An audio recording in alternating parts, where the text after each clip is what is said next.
এপিসোডের শুরু হয় সংয়ানের মাধ্যমে, যিনি পেশায় একজন নিউজ রিপোর্টার ছিলেন এবং তিনি ইস্ট কান্ট্রি লিয়া সিটিতে ইন্টারভিউ করার উদ্দেশ্যে এসেছিলেন। এখানে বেশ কয়েকদিন থাকার পর তিনি এই শহরের প্রতি ভালোবাসা অনুভব করেন এবং এখানে অনেক ভালো বন্ধুও তৈরি করেন। কিন্তু এখনই সময় এসেছে এই শহর ছেড়ে চলে যাওয়ার। ঠিক তখনই হোটেলের কর্মচারী রিনা আসে, যে শেষবারের মতো তার সাথে দেখা করতে এসেছিল। এই সময় রিনা তাকে তার ছেলের সম্পর্কে বলে যে তার ইউনিভার্সিটিতে গোল্ড মেডেল জিতেছে। এই খুশিতে রিনা সংয়ানকে তার পক্ষ থেকে ট্রিট দিতে আসে। কিন্তু যখন তারা কথা বলছিল তখনই তারা বেশ কয়েকটি বিস্ফোরণের শব্দ শুনতে পায়, যা শুনে তারা আতঙ্কিত হয়ে পড়ে। যখন সংয়ান জানলার বাইরে তাকায় তখন সে সামনের দৃশ্য দেখে হতবাক হয়ে যায়। আসলে পুরো শহর জুড়ে একের পর এক বিস্ফোরণ ঘটছে, যার কারণে চারপাশের পরিবেশ আর দেখার মতো নেই।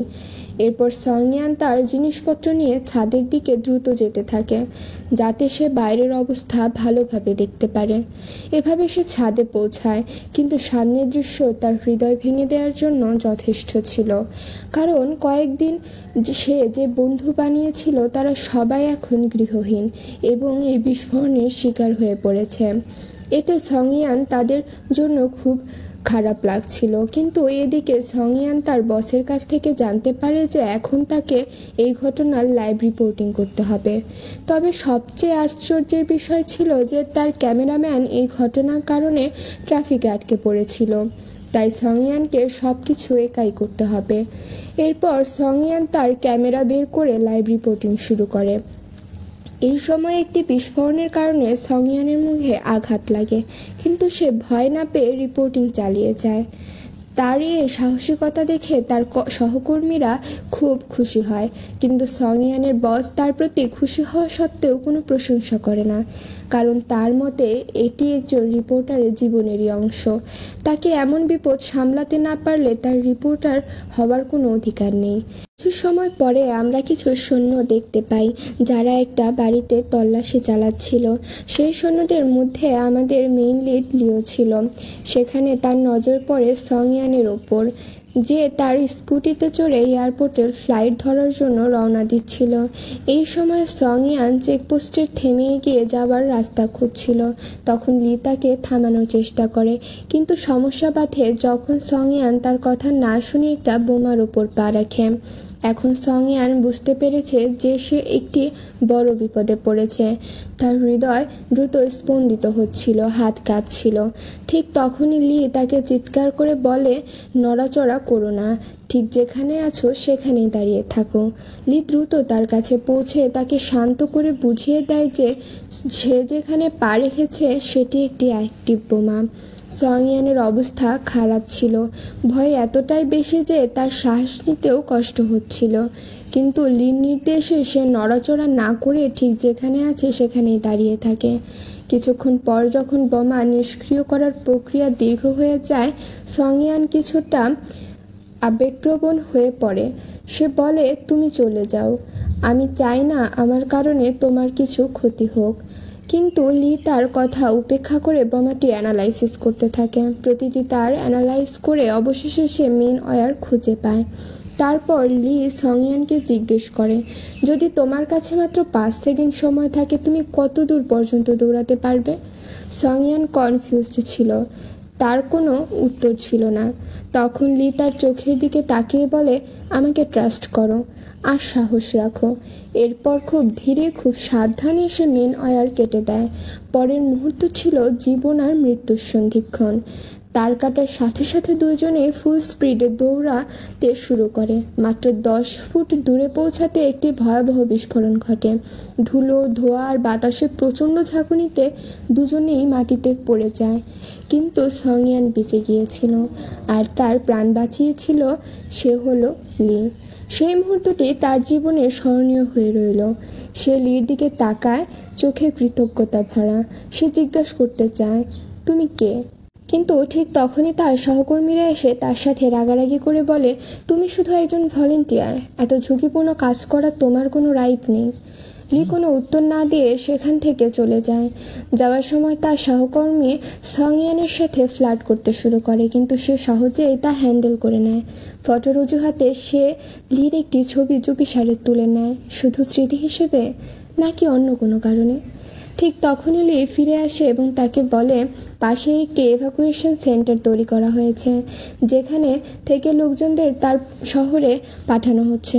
চলো আমি তোমাকে সেখানে নিয়ে যাই। কিছু সময় পরে সংয়ান সফলভাবে তার ফ্লাইট ধরে নিজের শহরে ফিরে যায়, সরাসরি তার বাবার বাড়িতে যায়। কিন্তু সেখানে আরও একটি সারপ্রাইজ তার জন্য অপেক্ষা করছিল।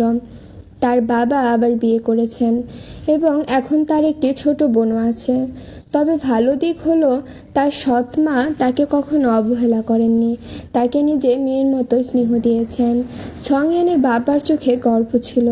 তিনি বললেন, তোমার লাইভ রিপোর্টিং আমি দেখেছি, তুমি যে সাহস দেখিয়েছ তাতে আমি গর্বিত। কিন্তু কথাটা এখানেই শেষ নয়। তিনি আরও একটি প্রশ্ন করেন, আর তোমার মা, সে কি বলেছে? সংয়ান একটু থেমে উত্তর দেয়, মা রেগে গেছেন। তিনি মনে করেছেন আমি নিজের জীবন রিস্কে নিয়েছি। তিনি আমাকে আবার সেখানে যেতে নিষেধ করেছেন। এটা শুনে তার বাবার মুখের এক্সপ্রেশন চেঞ্জ হয়ে যায়। তিনি বলেন, সে কখনো বুঝবে না যে তোমার কাজ শুধু কাজ নয়, তুমি মানুষের কাছে সত্য পৌঁছে দাও। যদি সবাই ভয়ে বসে থাকে তাহলে সত্যকে বলবে। এরপর তিনি তার এক্স ওয়াইফকে গালিগালাজ করতে থাকেন। কিছু টাইম পর সংয়ানের চোখে পড়ে তার বাবার নতুন ফ্যামিলির ওপর। সবাই সুখে আছে, নতুন মা, ছোট বোন, এক্সাইটেড লাইফ। কিন্তু এক পলকের জন্য সে বিষণ্ণ হয়ে পড়ে। হয়তো ভেতরে ভেতরে সে এখনও তার ব্রোকেন ফ্যামিলির বোঝ বুঝতে পারে। সিন চেঞ্জ হয়। কিছুদিন পর অফিসে একটি মিটিংয়ের সংয়ান তার ইস্টার্ন সিটির অভিজ্ঞতা শেয়ার করেন। সে বলে, সেখানে আমি শুধু একটি নিউজ কভার করিনি, আমি জীবন কাটিয়েছি, বন্ধুত্ব করেছি, হারিয়েছি, পেয়েছি। আবার সবচেয়ে গুরুত্বপূর্ণ, এক অজানা হিরোর সাথে দেখা হয়েছিল যে আমার জীবন বাঁচিয়েছিল। তার কণ্ঠ ছিল দৃঢ়, কিন্তু ভেতরে ভেতরে সে শুধু একজনের কথাই ভাবছে, লি। ফ্ল্যাশব্যাকে চলে যায়। যখন সংয়ান ইভ্যাকুয়েশন সেন্টারে পৌঁছায়, তার নজর পড়ে একটি লাল সুতোর ওপর। একটা সাধারণ থ্রেড, কিন্তু তার জন্য একটি অমূল্য। তার সঙ্গে সঙ্গে মনে পড়ে এই সুতোটি সেই ছেলের হাতে ছিল যে তার জীবন বাঁচিয়েছিল। সে মন থেকে চায় তাকে আবার একবার দেখতে, শুধু বলতে চায় থ্যাঙ্কস, আর এটা তোমার সুতো। ফ্ল্যাশব্যাকে বাসের জানলার পাশে বসা সংয়ানের চোখ লির ওপর পড়ে। সে তৎক্ষণাৎ জানলা খুলে চিৎকার করে, হে তুমি দাঁড়াও। কিন্তু তখন খুব দেরি হয়ে যায়, বাস ছেড়ে দেয়। লি তার ডাক শুনেও শুধু পেছনে ফিরে তাকাতে পারে। দেখা হওয়ার চান্স হাতছাড়া হয়ে যায়। সংয়ান সিদ্ধান্ত নেয়, আমি এই সুতাটা তাকে ফিরিয়ে দেবই। প্রেজেন্ট টাইমে সে লিকে খুঁজছে সর্বত্র, প্রতিটি কন্ট্যাক্ট, ভলেন্টিয়ার লিস্ট, কিন্তু কোনো সন্ধান মেলে না।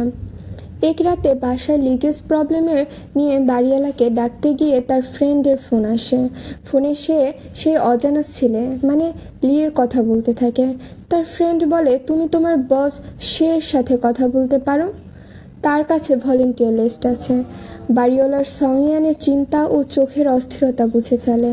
হালকা হেসে বলে, কখনো কখনো কাউকে খোঁজা বন্ধ করে দেয়া ভালো, ভাগ্য নিজেই তাকে ফিরিয়ে আনার পথ বের করে দেয়।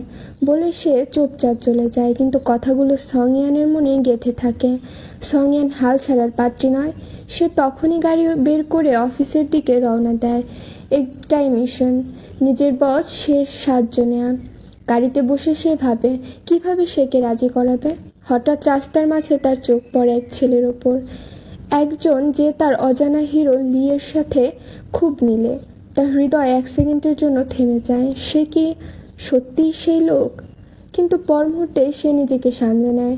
সে তো কখনো সেই ছেলের মুখ স্পষ্টভাবে দেখেনি, শুধু তার চোখ আর একজন হিরোর মতো প্রেজেন্স মনে ছিল।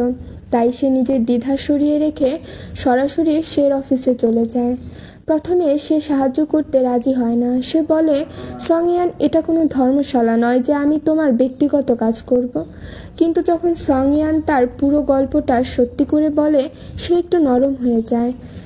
শেষ পর্যন্ত সে একটি ভলেন্টিয়ার সোলজারের কন্ট্যাক্ট দিয়ে সাহায্য করতে রাজি হয়। পরের দৃশ্যে সংয়ান একটি কফি শপে সেই ভলেন্টিয়ারের সাথে দেখা করে। তার মনে আশা ছিল, কিন্তু কথা বলার পরে সে বুঝতে পারে এটা সেই লোক নয়। হালকা হেসে সে ইন্টারভিউ শেষ করে থ্যাংক ইউ বলে ধীরে ধীরে বেরিয়ে আসে। তার চোখে হতাশা, তার মনে এক অদ্ভুত ফিলিং। সে তখন ভাবতে শুরু করে, হয়তো আমার সেই হিরো আমার জীবন থেকে চিরতরে চলে গেছে। ঠিক তখনই পেছন থেকে একটি কণ্ঠ শোনা যায়, একটি চেনা অচেনা গলা তার নাম ধরে ডাকে।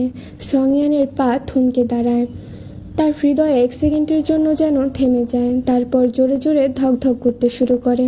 সে ধীরে ধীরে পেছন ফিরে তাকায়। সে কি সত্যিই সেই লোক? সংয়ান কি অবশেষে তার হিরোর সাথে দেখা পেল? জানতে হলে থাকুন আমাদের পরবর্তী এপিসোডের জন্য। আজকের জন্য এতটুকুই।